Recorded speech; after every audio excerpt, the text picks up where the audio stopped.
আশিক সাহেব, আপনি এদের দুই ভাই বোনকে মাসে কয় টাকা করে বেতন দেন? কেন স্যার? জীবনটা দেয় 12,000 আর ওর বোনটা দেয় 18,000। মিথ্যা বলবেন না। আপনি জীবনকে দেন 7,000 আর তার বোনকে দেন 8,000 টাকা। জি ভাই হোক, আজকে স্যারের কাছে ধরা খাবে না। স্যারের একটা ভুলভাল বুঝ দিতে হইব। জীবনটা ধরিয়াকে কি রে, স্যারের কাছে কি কমপ্লেন দিছস? না, আমি কমপ্লেন করি নাই। আমরা দুই ভাই বোন টাকা গুনতে গিয়ে স্যারের সবকিছু শুনে ফেলাইছে। এই ম্যানেজার, আপনি তার সাথে ফিস ফিসায় কি কথা বলেন?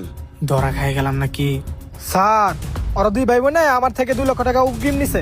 এর লাগে ওকে প্রতি মাসে বেতনে থেকে কিছু কিছু টাকা কাইটা রাখি। এই স্যারের কিছু কও নাই? আর জীবন, ম্যানেজার সাহেব যা বললো তা কি সত্যি? না স্যার, ম্যানেজার স্যার যা কিছু বলতেছে সবই মিথ্যে কথা বলতেছে। আমরা যদি দুই ভাই বোন তার কাছ থেকে 2 লক্ষ টাকা নিতামই, তাহলে তো আমাদের মায়ের অপারেশনটা অনেক আগে করাতে পারতাম। স্যার, আমার ভাই যা বলছে সবই সত্যি কথা। আমরা দুই ভাই বোন ম্যানেজার স্যারের কাছ থেকে কোনো টাকা নেইনি।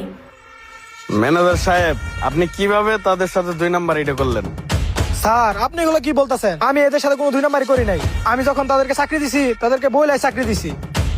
আমি তাদের একজনকে বেতন দেই 18,000 টাকা, আরেকজনকে বেতন দেই 12,000 টাকা। আর আপনি কি করেন? একজনকে 7,000 টাকা দেন, আরেকজনকে 8,000 টাকা দেন। আপনি শুধু বাটপারি তাদের সাথে করেন নাই, আপনি আমার সাথে বাটপারি করছেন। Sir sorry. এতদিন গরিবের হক মেরে খেয়ে এখন বলতেছেন সরি? আপনি তাদের 2 ভাই বোনের একজনের 3 মাসের, আরেকজনের 9 মাসের যত টাকা মেরে খাইছেন সবগুলো টাকা তাদের পাই টু পাই বুঝাই দিবেন। আপনাকে টাইম দিলাম সর্বোচ্চ 7 দিন। এই 7 দিনের ভিতরে আপনি যেভাবে পারেন ওনাদের সব টাকা আপনি ফেরত দিয়ে দিবেন। এই অসহায় ভাই বোন 2 জন, তারা টাকার অভাবে তার মায়ের অপারেশনটা বন্ধ করতে পারতেছে না, আর আপনি কিনা তাদের টাকাগুলো এভাবে মেরে খাইছেন। লজ্জা করে না আপনার? স্যার, আমি 7 দিনের ভিতরে তাদের টাকা ফেরত দেওয়ার চেষ্টা করব।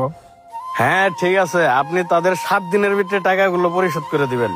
আর যদি নেক্সট টাইমে এরকম কোনো কাজ আপনার দ্বারাই শুনে, আপনার পাশে লাথি দিয়ে বের করে দেবো অফিস থেকে। স্যার, এরকম ভুল আর হবে না।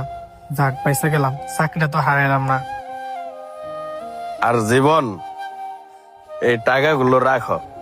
এই টাকাগুলো দিয়ে তোমার মায়ের চিকিৎসা করাইও। আর তুমি চিন্তা করো না, যদি ম্যানেজার টাকাগুলো তোমাকে নাও দেয়, তোমাকে আমি দিয়ে দেবো, এই প্রতিশ্রুতি দিলাম। জীবন লও, এই টাকাগুলো রাখো।